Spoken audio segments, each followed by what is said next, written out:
Hi, I'm Kevin Wong, and I work at the Policy Evaluation and Research Unit at Manchester Metropolitan University. And my co-author is here with me. Rachel Horan. I'm an independent research psychologist working with the Averment group. And Kevin. Great, thanks, Rachel. So we thought we'd, in our kind of short slot, give you a kind of quick summation of the findings, and then maybe talk about the kind of discussion points in relation to policy and practice. So I think Rachel's going to just take us through the kind of key themes really from the analysis of the data.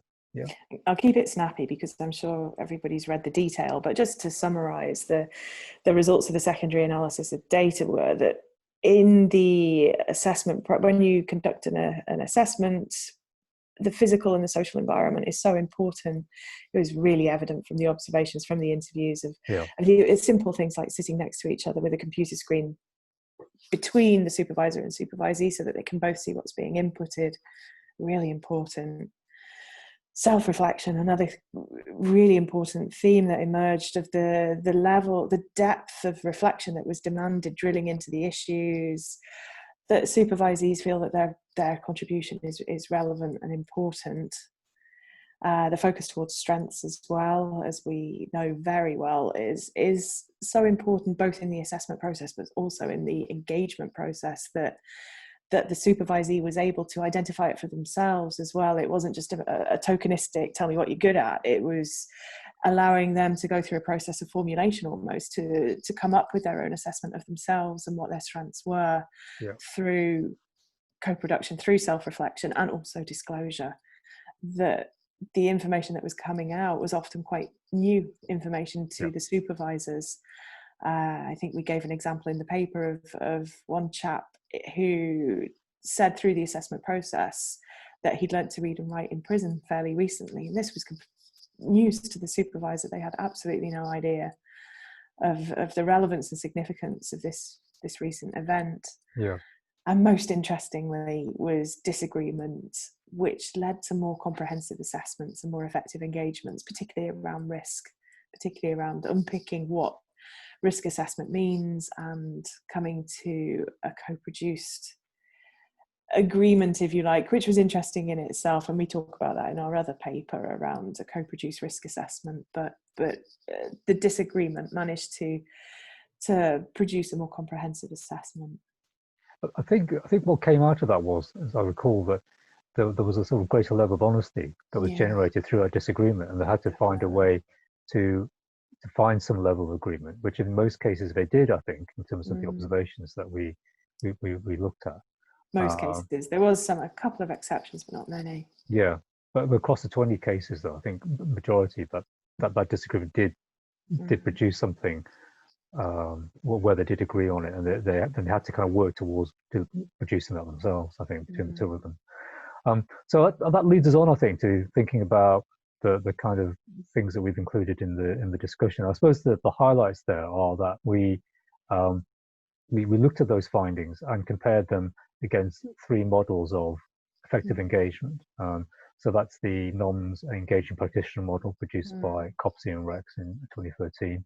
We looked at the quality in probation supervision principles that produced by Jonna Shapland and various colleagues, including, I think, Stephen Farrell, Ferguson McNeil, Anthony Bottoms, and Gwen Robinson.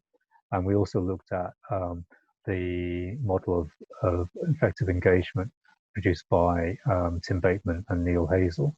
And I think we found that there was good alignment between our findings, I think, and those three different models and principles of effective engagement. The thing to highlight, I suppose, of course, and this is in the paper, is that the data that we were looking at came from an initial evaluation of a new assessment tool produced by one of the CLCs in England, and it was really about testing out that tool. It was a tool that aimed to integrate risk needs responsivity principles with desistance and the good lives model.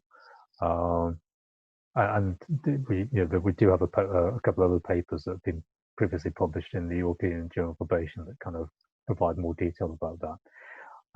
So in terms of what are the kind of key things for policy and practice then?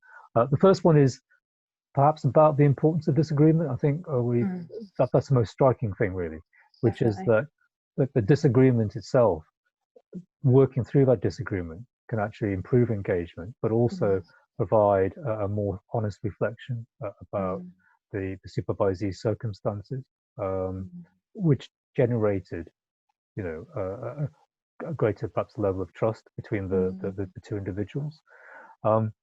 The other thing I think is just the issue highlighted, Rachel, about physical environment and thinking about the physical environment and ways in which that can aid engagement. Just the simple act of sitting side by side and both sharing a computer screen where the assessment, the scoring is visible to both the supervisor and supervisee, rather than I think with previous assessments that the supervisee had experienced, that the supervisor had asked them questions and then effectively gone away afterwards and then completed that needs assessment. This was actually happening in real time, right, between the two of them, and that physical environment seemed to make a difference. And I suppose that the final kind of overarching point that we make in our paper really is just that I think that what was highlighted for us was the importance of getting it right in terms of both the needs assessment process itself, but also the environment as making a good start, really. Start doesn't mean to go on, kind of signal really about that relationship between supervisor and supervisee, and getting it right from the beginning. Very not just a not just a one-off event. Collaboration, co-production, all the essential elements can't be overlooked. And therefore signaling that, and therefore kind of in a way starting off in the best way possible, really. I think that's it. So thanks for watching, folks.